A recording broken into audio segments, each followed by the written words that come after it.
Graça e paz, irmãos. Amém? Que bom, né? Que Deus nos dá um dia tão bom, tão bonito. Obrigado, Marcão, para a gente estudar a Bíblia. E hoje nós vamos estudar, irmãos, capítulo 2 de Juízes. Deus tem dado graça e estamos indo aí passo a passo, né? Capítulo por capítulo. Hoje vamos estudar Juízes, capítulo 2. Tem dois assuntos, irmãos, que ficam destacados, né? Neste capítulo, que é a repreensão, as repreensões, melhor, né, do Senhor, e a infidelidade do povo de Israel. Diz assim: subiu o anjo do Senhor de Gilgal a Boquim e disse: do Egito vos fiz subir e vos trouxe à terra, que com juramento havia prometido a vossos pais, e vos disse: nunca invalidarei a minha aliança convosco, e não fareis aliança com os moradores desta terra, antes derrubareis os seus altares. Mas vós não obedecestes a minha voz. Por que fizestes isso? Pelo que também eu disse: não os expulsarei de diante de vós, antes serão vossos adversários, e os seus deuses vos serão por armadilha. Tendo o anjo do Senhor acabado de falar essas palavras a todos os filhos de Israel, o povo se levantou a voz a chorar. E chamaram aquele lugar Boquim. Ali ofereceram sacrifícios ao Senhor.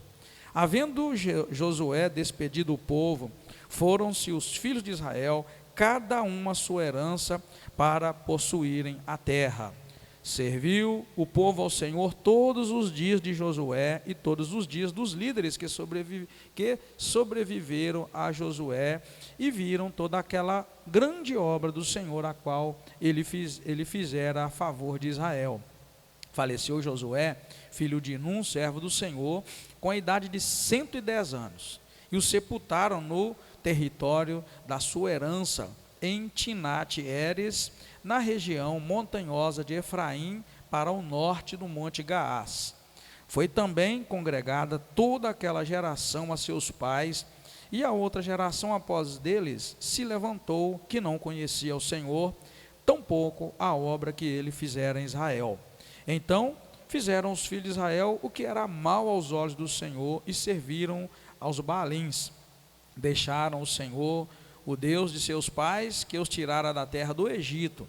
Seguiram outros deuses, entre os deuses das gentes que havia ao redor deles, e os adoraram. Provocaram o Senhor a ira, porque deixaram o Senhor e serviram a Baal e a Astarote. Pelo que a ira do Senhor se acendeu contra Israel, e os entregou nas mãos dos invasores que os saquearam. Entregou-os nas mãos dos seus inimigos ao redor, aos quais não mais puderam resistir. Por onde quer que saíam para lutar, a mão do Senhor era contra eles para o mal, como o Senhor lhes tinha jurado, e estavam em grande aperto. Então levantou o Senhor juízes, que os livraram das mãos dos que os despojavam.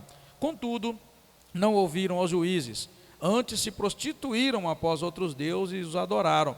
Depressa se desviaram do caminho pelo qual seus pais andaram, em obediência aos mandamentos do Senhor, e não fizeram como eles.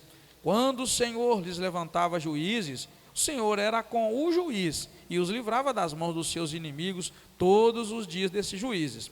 Pois o Senhor se arrependia em razão do seu gemido por causa dos que os apertavam e oprimiam.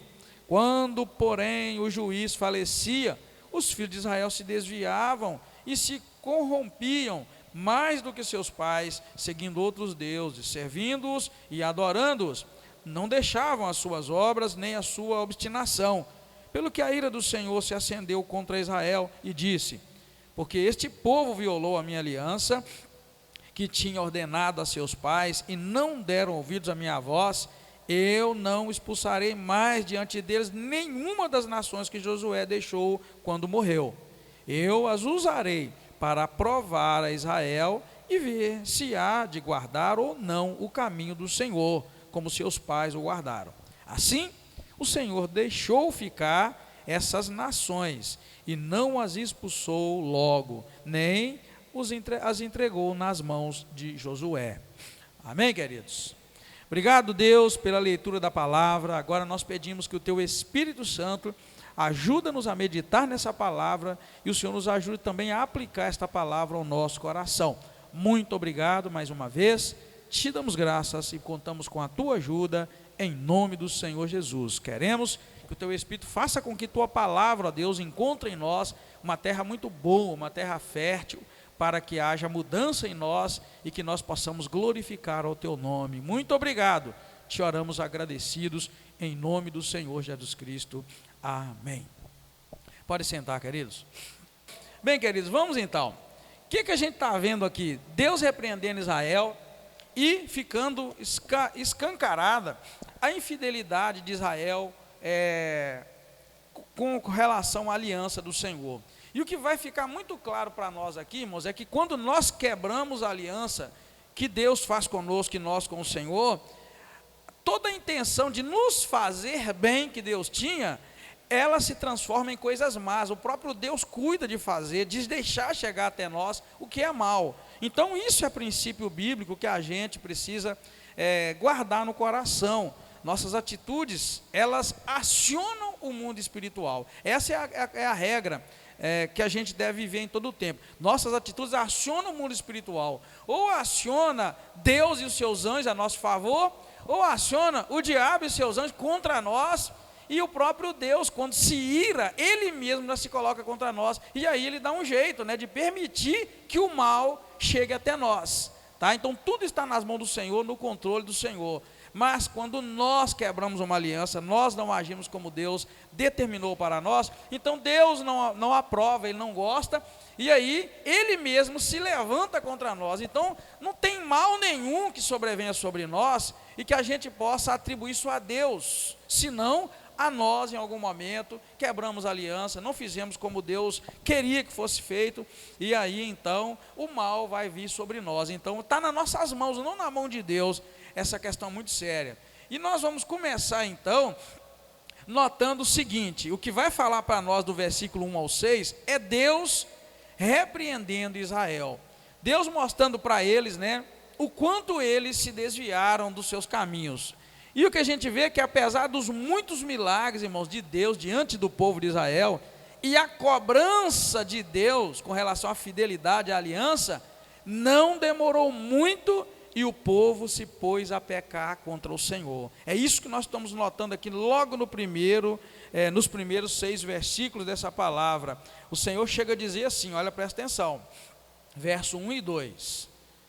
Subiu o anjo do Senhor de Gilgal a Boquim e disse, olha bem, olha como é que Deus lembra os feitos dele: do Egito vos fiz subir e vos trouxe à terra que com juramento havia prometido a vossos pais, e vos disse, olha bem, Deus disse, nunca invalidarei a minha aliança convosco. E depois no versículo 2, e vocês não farão aliança com os moradores dessa terra, antes vocês vão derrubar os seus altares.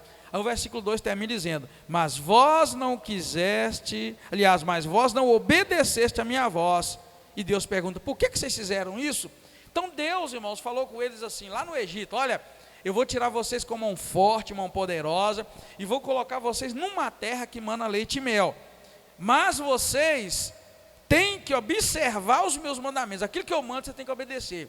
Então a condição para que Deus fizesse eles entrar na terra e lá prosperasse, era eles obedecerem a toda a aliança que Deus havia dado a eles. E aí o versículo 2 termina dizendo, mas vocês não quiseram obedecer a minha voz. E Deus pergunta, por que vocês fizeram isso? Por que vocês não obedeceram a minha voz?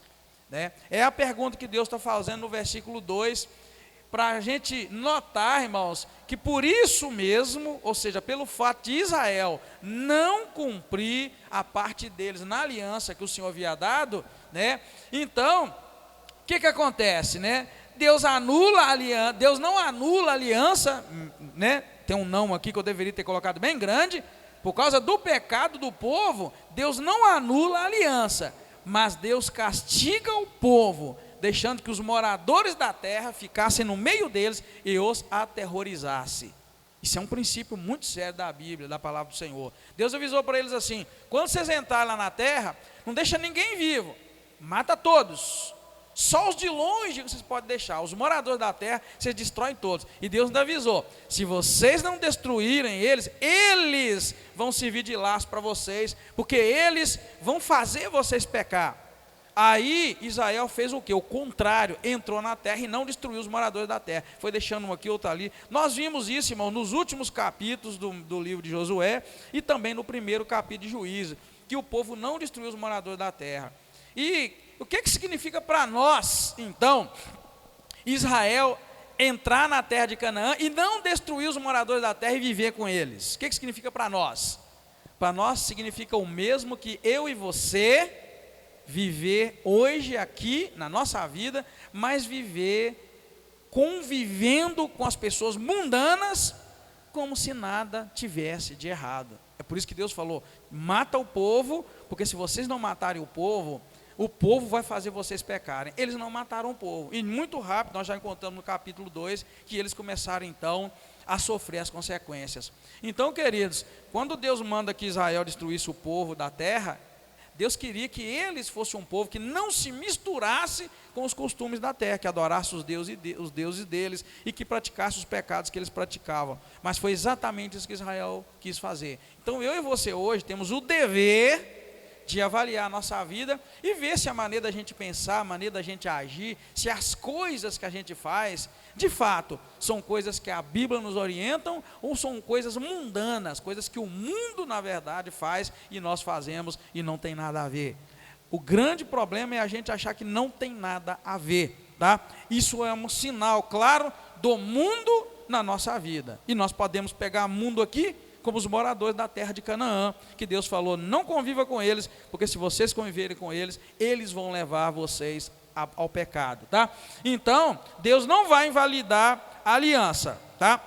Mas na verdade o que Deus faz aqui é uma coisa que eu diria que era até muito grave, não pior, mas foi muito grave, foi a de deixar que o povo vivesse na terra, e o povo na verdade atormentasse, massacrasse e escravizasse Israel. Um outro detalhe que eu acho incrível é que o povo que eles deveriam vencer e não venceram por causa do pecado de desobediência, agora vão vencer eles. Então o que acontece com o mundo também na minha vida e na sua? Se você não vencer o mundo na tua vida, o mundo vai te vencer, mais cedo ou mais tarde.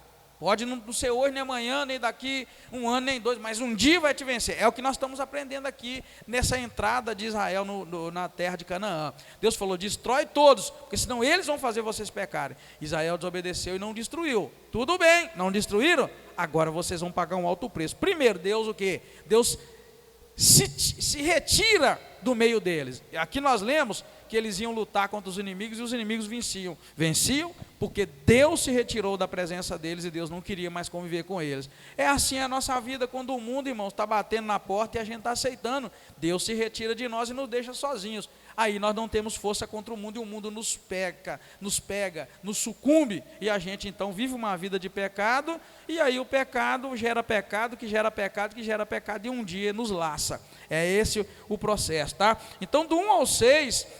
Deus repreende eles, falando dos grandes milagres que ele havia feito, cobra a fidelidade, mas mesmo assim o povo cai no pecado. Então por isso, Deus não anula a aliança, mas castiga o povo, deixando que os moradores da terra, um símbolo do mundo, na verdade, os atormentasse. E é isso que vai acontecer, serão muito atormentados por todas as maldades, consequentes do pecado.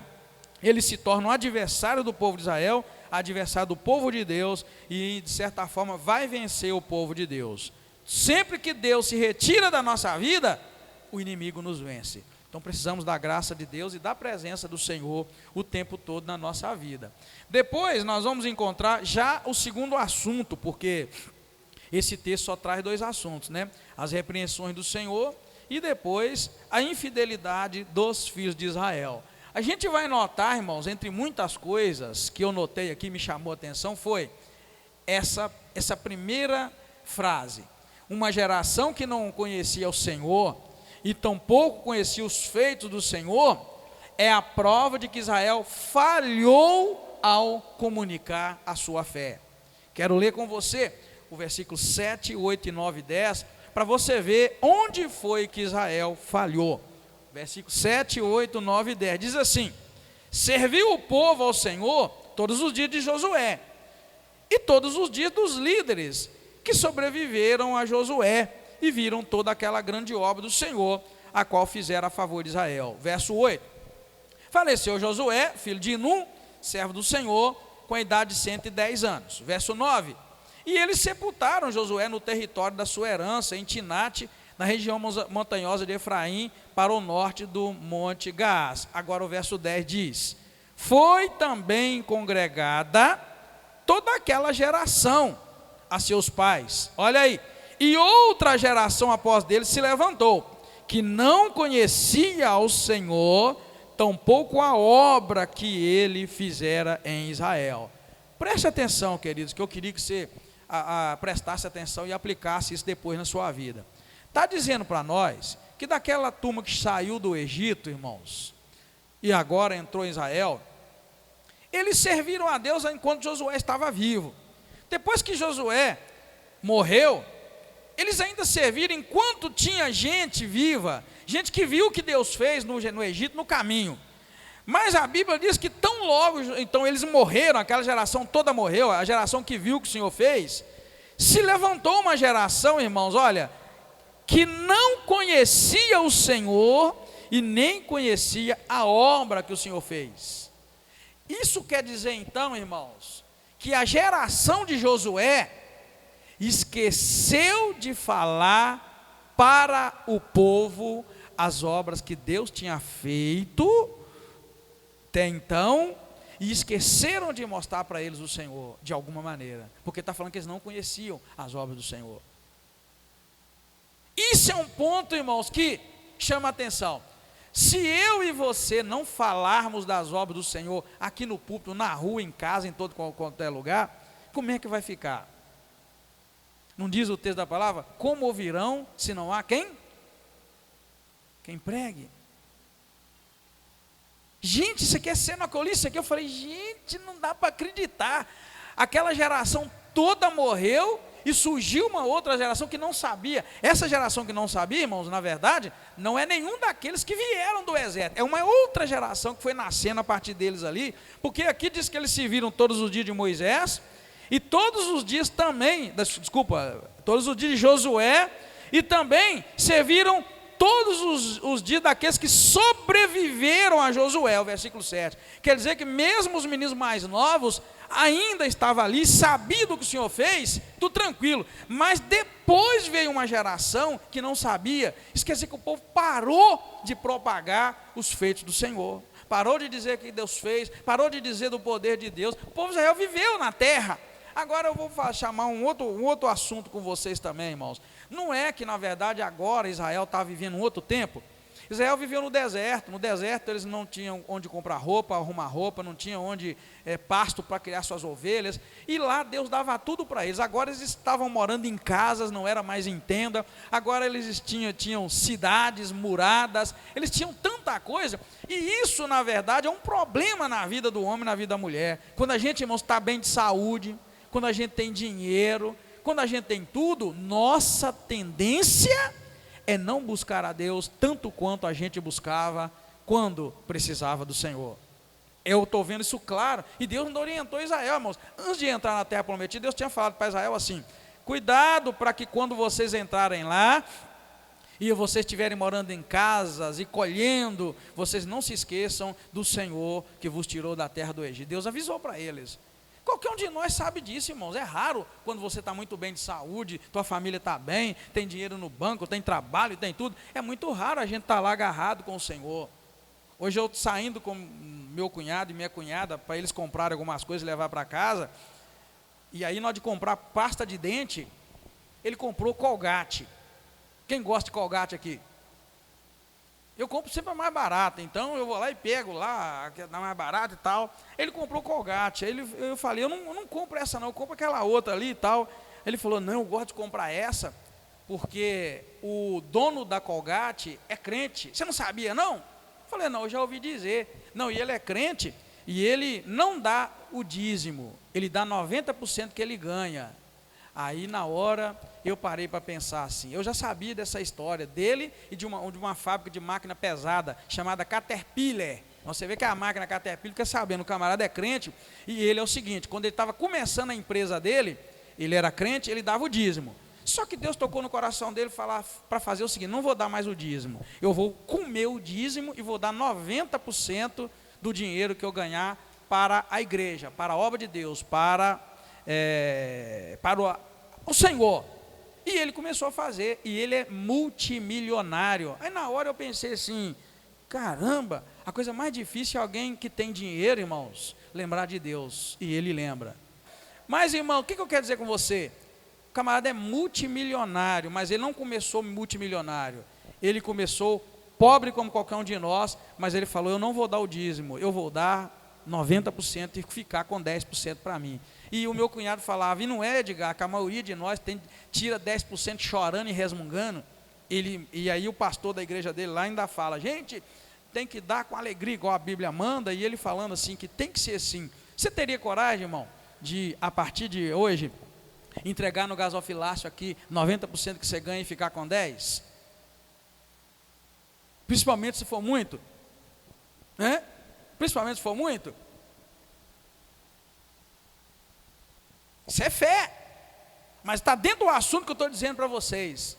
Enquanto a gente não tem, a gente fica ali buscando a Deus e fazendo promessa. Eu já vi uma pessoa que disse assim, se eu ganhar na loto, pastor, na mega, né? Na loto não, na mega. Se eu ganhar na mega, pastor, eu vou dar tanto para a igreja. Ora lá, porque se Deus me der, se eu ganhar, eu vou dar. Eu pensei com uma amiga assim, será que esse bandido dá pelo menos o dízimo?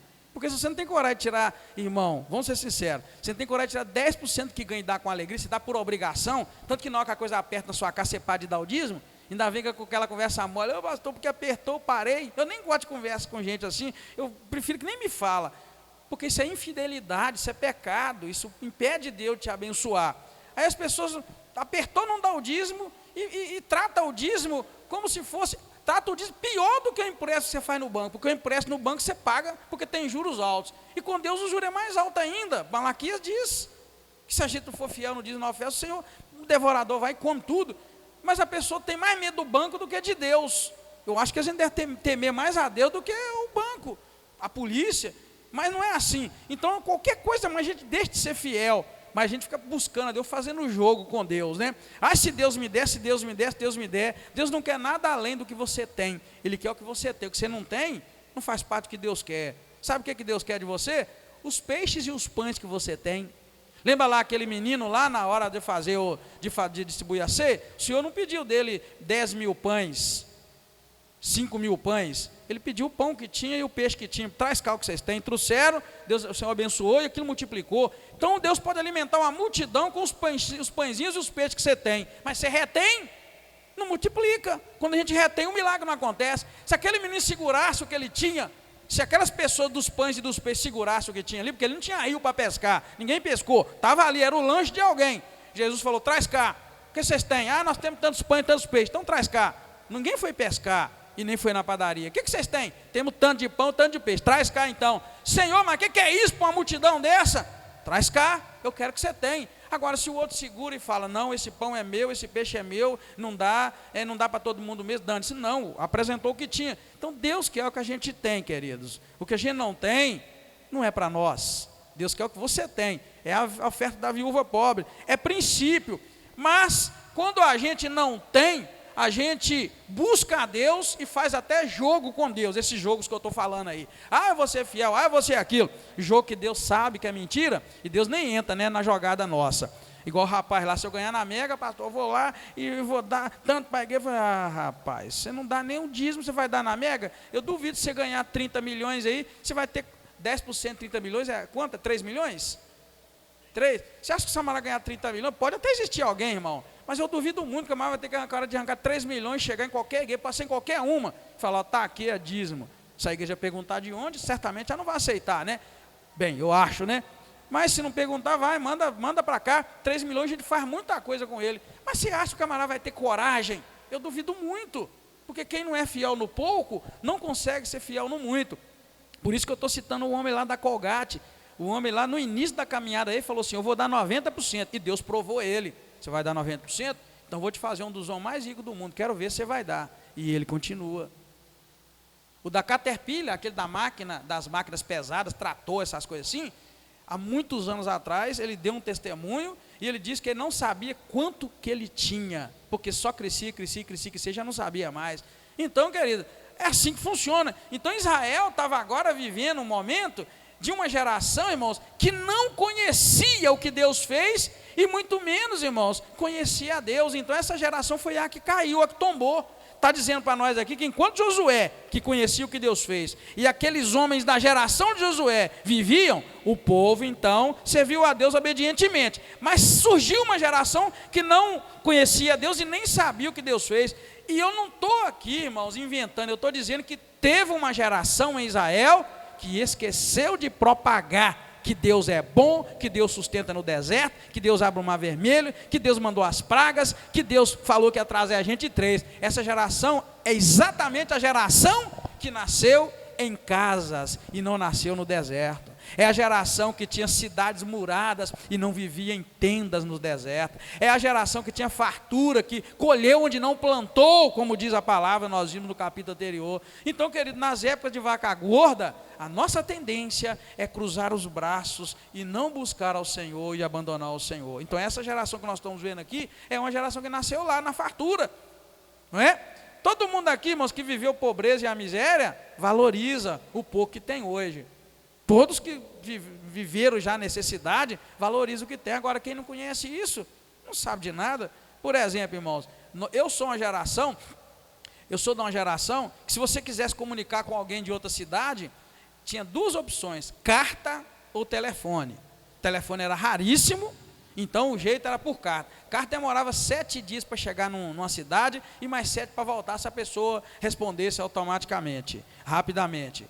E agora vivemos uma geração que fala com o outro lado do mundo, só digitando aqui, eu entro aqui, pam, pam, pam, oi, pam. Lá no Japão, a pessoa estiver acordada, ela vai, opa, o que está acontecendo? A gente conversa. Então, queridos, essa geração é a geração, com todo respeito, tá? Não estou aqui machucando ninguém, mas a geração é a geração que tem uma base, tem um contexto que a faz esquecer do Senhor, e nem procurar saber o que Deus fez. Eu sei o que Deus fez, porque eu tive que correr atrás. Hoje a Bíblia inteira está num toque de mão. Eu usei muito tempo a Biblinha que a quinta igreja dava para nós, um tijolinho pequenininho desse tamanhozinho assim. Lembra delas, meus irmãos? Lembra, né? Todo mundo que aceitava Jesus ganhava um tijolinho. Quem ganhou aquele tijolinho? Você ganhou, Joel? Um punhado de gente ganhou. Aquela era a Bíblia que eu fui usando, que nem Bíblia para comprar direito tinha numa cidade como essa. Quando tinha era muito caro. Hoje não. Hoje eu compro Bíblia com referência, com busca. A igreja me dá a Bíblia em hebraico, em grego. Hoje a igreja me dá a Bíblia pentecostal, Bíblia de estudo. Hoje eu tenho um punhado de Bíblia. Mas eu sei, querido, o que é valorizar um cotoquinho de livro assim, porque era a minha única fonte, não tinha outro lugar. Essa geração, irmãos, digita e busca o que quer e vai atrás. Estudos que eu tinha que aprender na faculdade de teologia, hoje está tudo aqui de 0,800 de graça, ninguém quer nem saber de ler, né? Então, é uma geração, irmão, que tem um contexto que precisa buscar ao Senhor, né? Não sabe o que é ralar, vamos ser sinceros. Essa geração aí que não conhecia o Senhor, é a geração que não ralou, é a geração que pegou tudo de graça. Eu penso assim, se eu cheguei hoje aqui, é porque outras pessoas morreram, deram a vida para eu chegar na vida espiritual que eu tenho hoje. Você precisa parar e pensar assim, se você está aqui hoje é porque alguém deu sangue para que você estivesse, tá? Teve um pastor Edson da vida na primeira igreja, e outros antes dele, um punhado. Se a gente for fazer o caminho de volta, vai encontrar um pobre coitado que andava no lombo de mula, que andava a pé, hein? Entendi? Tito, e antes dele, mas não sei quem. Irmãos, você precisa saber disso, para você entender que hoje você só come o que o outro plantou. Eu como o que o outro plantou. Então teve homens antes de mim, para chegar a mim, eu ser ganho para o Senhor. Então, é aí que Israel está vivendo. Aí vem uma geração que só sabe criticar, sabe? Vem uma geração aí que só sabe olhar defeito Ah, o pastor prega mal, a pastora prega mal, ele. É a geração ali, irmãos, que não conhecia o Senhor e muito menos os feitos que o Senhor fez. É uma geração, irmão, que não precisou de esperar o maná cair do céu para pegar. Agora eles têm que terreno e quintal para plantar trigo, eles têm lugar para criar ovelhas. É um povo que não precisou de comer codorniz, é um povo que não deu sede e não precisou de esperar que o Senhor tirasse a água da rocha, precisar de orar e buscar a Deus. É um povo, irmãos, que hoje vai nas fontes lá que eles não furaram, né?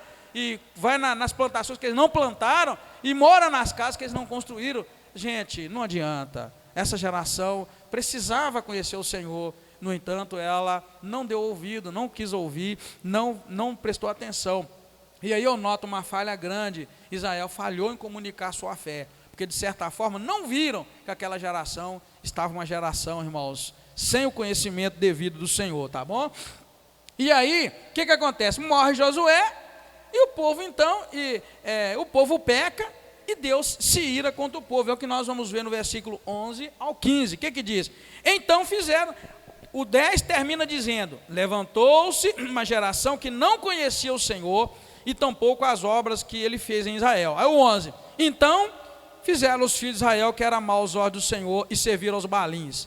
Deixaram o Senhor, Deus de seus pais, que tiraram do Egito, e seguiram outros deuses entre os deuses das gentes que havia ao redor deles e os adoraram. Provocaram o Senhor a ira. Oh, meu irmão, provocaram o Senhor a ira. Os pecados de uma geração que não sabe o que Deus fez e nem conhece ao Senhor, provocam o Senhor a ira. O que é ira? O que é ira, irmãos? Quando você vai, o que você entende por ira? Ira é o quê? Na maneira mais clara que você entende. É o quê? Ira é ficar bravo, ira é ficar nervoso. Está dizendo aqui que esses pecados faz o Senhor ficar bravo, faz ele ficar nervoso. Contra quem? Contra quem, irmãos? Ignora ele, ignora o poder dele, e por aí vai. Então o povo peca e faz Deus ficar irado. E quando o povo fica irado, diz a palavra de Deus muito clara, olha bem, de verso 14: pelo que a ira do Senhor se acendeu contra Israel, os entregou nas mãos dos invasores que os saquearam, e entregou-os nas mãos dos seus inimigos ao redor dos quais não puderam resistir. Olha, irmãos, vou ser sincero com vocês. Outro dia eu estava conversando com um pastor. A gente não tem uma preocupação muito grande com a África, não tem? Tem ou não tem? Pobreza, miséria, não é? Crime demais. Mas eu estava conversando com uma determinada pessoa, e a pessoa pegou e falou assim: a escravidão também, lembra a escravidão, como é que ela tratou homens como os animais?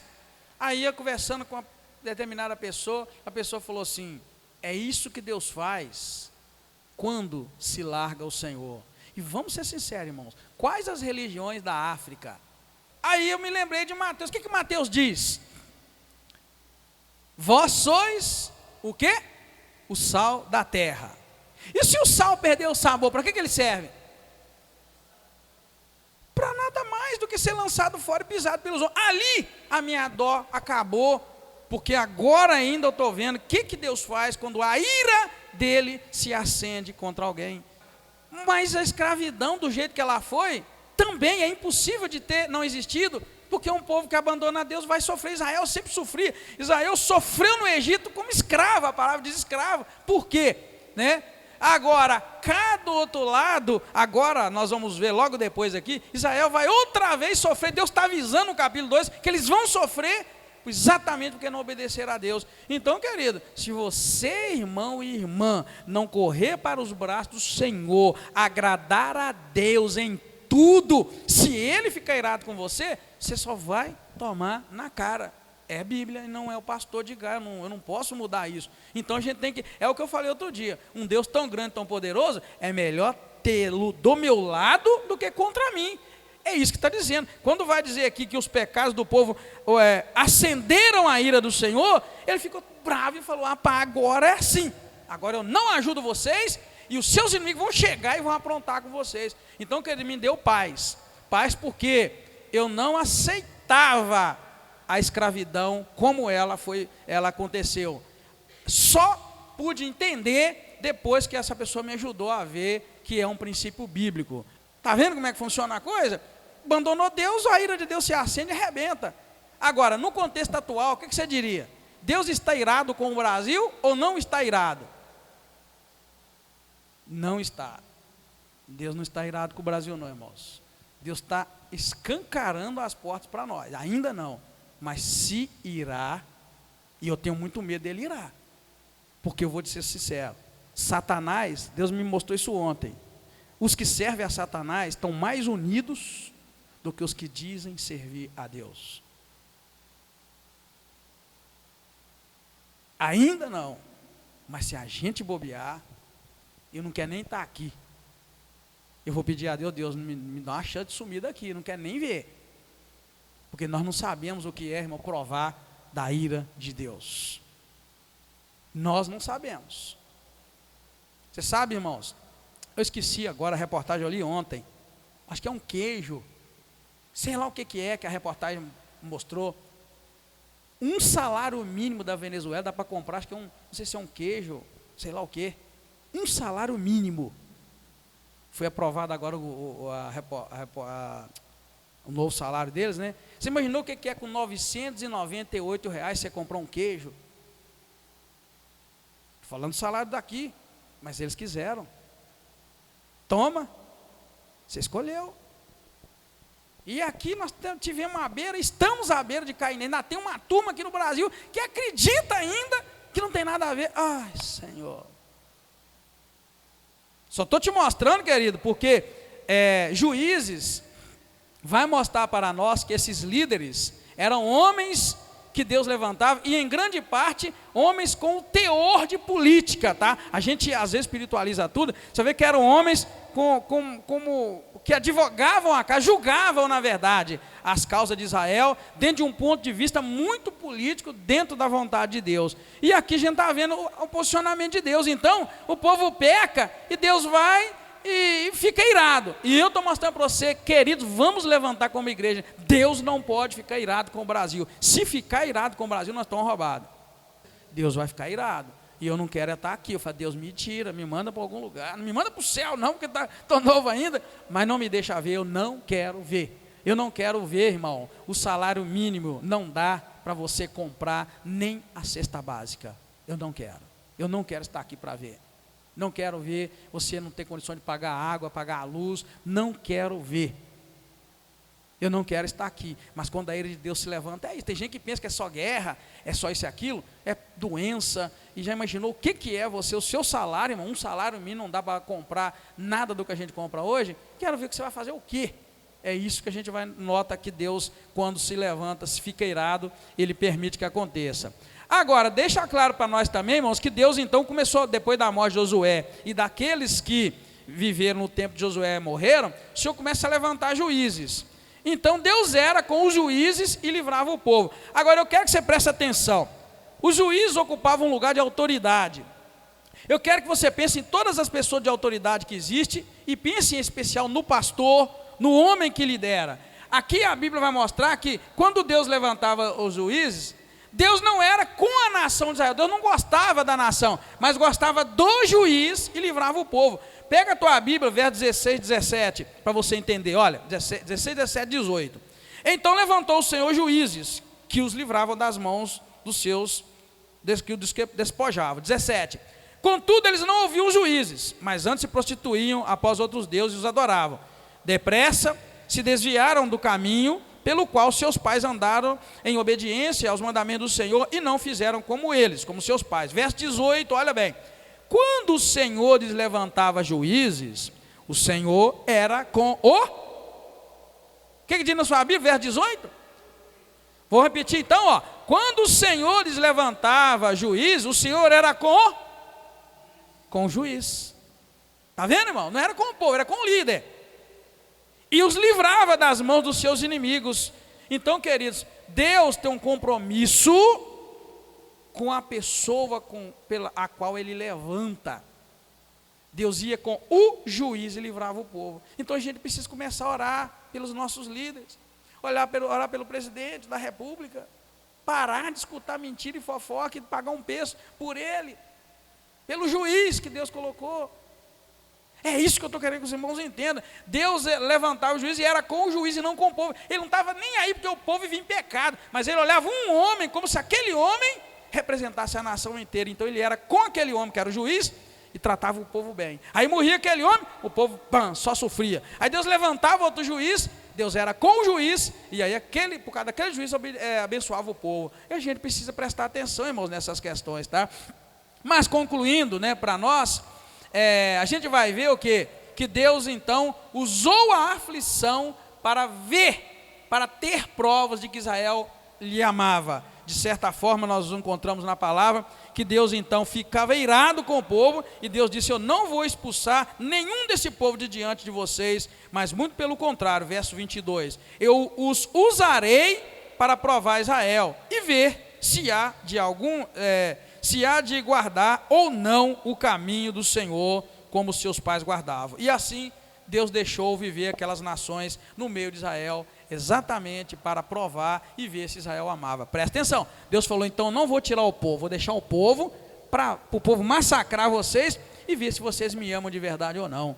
Então, querido, não é que às vezes Deus se retira de nós e deixa que algo de ruim aconteça para ver se a gente de fato ama a Deus e vai guardar os seus mandamentos ou não. Então assim, querido, nós vamos notar como Deus age com relação às questões espirituais. Podemos concluir que devemos falar do Senhor e de suas obras para as novas gerações. Caso contrário, eles se apartarão do Senhor e sofrerão as consequências do próprio pecado, por não serem fiéis a Deus. E aí eu faço uma pergunta para quem aqui tem filhos: você fala do Senhor e da obra do Senhor para os seus filhos?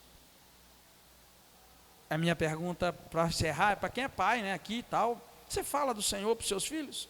Essa semana passada, compartilhando com a Daniela, algumas coisas sobre a igreja, ela me perguntou, eu falei sobre a igreja, sobre as igrejas de forma geral. Daniela me mandou uma mensagem falando assim: pai, não preocupa não, o senhor ganhou sua família, o senhor ganhou tudo que o senhor precisava, podia ganhar. Aí na hora aquela palavra serviu de alento para a minha vida.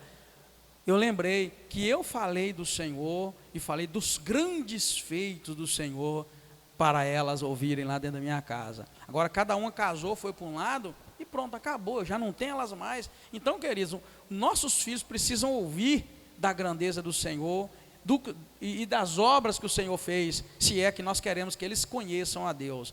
Então, quando os meninos vão crescendo, igual os filhos das irmãs, o que tem criança mais nova aí, a igreja vem e faz de tudo para dar uma escola dominical boazinha, a igreja faz de tudo para dar um culto infantil bonzinho de noite, o pastor Edgar faz de tudo para o seu filho amar o pastor e amar a igreja.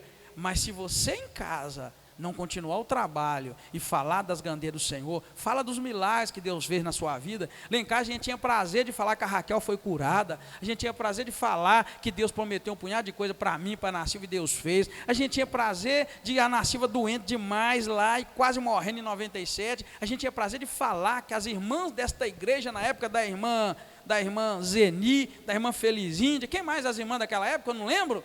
Então a gente tem prazer, irmão, de falar para nós meninos que tinha uma verada aqui nessa igreja, que foi lá e fez plantão orando, depois a Nação não morreu, está viva até hoje. Isso é falar dos feitos do Senhor. Agora, se você, meu irmão, não tem coragem de falar das coisas que Deus faz, daquele culto maravilhoso, a gente gostava de falar com ele: não, mas que culto abençoado. Talvez o culto não era aquele trem todo, mas a gente falava daquilo que Deus fez. Para quê? Só para elas crescerem ouvindo as maravilhas do Senhor. Você faz isso com o teu filho, com a tua filha? Ou você chega em casa e não comenta nada, ou comenta fofocando e falando coisa ruim ainda? É isso que aconteceu com aquela geração, irmão. Aquela geração não ouviu o que Deus tinha feito. Então a gente contava mesmo e repetia a mesma coisa, e repetia, para aquilo ficar gravado. Deus fez.